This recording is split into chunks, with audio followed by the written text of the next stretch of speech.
दोस्तों, हम सदियों से सुनते आ रहे कोहिनूर हीरे के बारे में। कोहिनूर हीरा किसी के लिए शाप है तो किसी के लिए वरदान। हमारा देश के लिए सिर्फ हीरा नहीं तो हमारा विरासत की प्रतीक है। इसलिए आज का वीडियो बहुत दिन से होने वाला है। सूरज की पहली किरण जैसे ही आंध्र प्रदेश के गोलकुंडा की खदानों पर पड़ी, चमकते हुए पत्थरों के बीच एक अनमोल रत्न दमक उठा। ये साधारण पत्थरों से अलग था। उसकी चमक मानो सूरज को भी मात दे रही थी। किसी को अंदाजा नहीं था कि यह हीरा आने वाले समय में राजाओं और बादशाहों की तकदीर लिखेगा। तेलंगाना के वारंगल में काकतीय वंश के राजा का शासन था। ये हीरा उनकी अमूल्य संपत्ति था और इसे देवी भवानी के मंदिर में स्थापित किया गया था।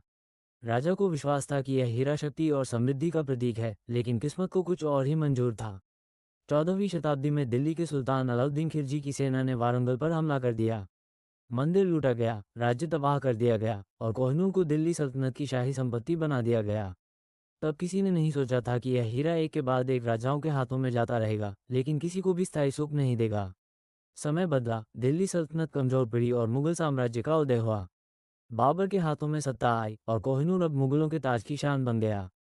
हुमायूं, अकबर, जहांगीर और शाहजहां, हर बादशाह इसे गर्व से धारण करता था।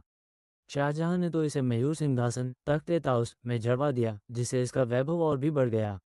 लेकिन यही हीरा एक श्राप की तरह था। औरंगजेब के बाद मुगलों का पतन शुरू हुआ और कोहिनूर एक बार फिर नए मालिक की तलाश में था। 1739 में ईरान के आक्रमणकारी नादिर शाह ने दिल्ली पर हमला किया। लाल किले की दीवारों में सन्नाटा था, चारों ओर खून और चीखें थीं। नादिर शाह ने जब मयूर सिंहासन को देखा तो उसकी आंखें चमक उठीं। कोहिनूर को निकालकर उसने कहा, "ये तो कोहिनूर, प्रकाश का पर्वत है।" लेकिन ये हीरा किसी एक का नहीं था। नादिर शाह मारा गया और हीरा अफगानिस्तान के शासक अहमद शाह अब्दाली के पास चला गया। जब पंजाब में महाराजा रणजीत सिंह का शासन था तो कोहिनूर एक बार फिर भारत की मिट्टी में लौटा। रणजीत सिंह ने इसे अपनी शक्ति का प्रतीक बनाया, लेकिन उनकी मृत्यु के बाद अंग्रेजों की बुरी नज़र इस पर पड़ चुकी थी।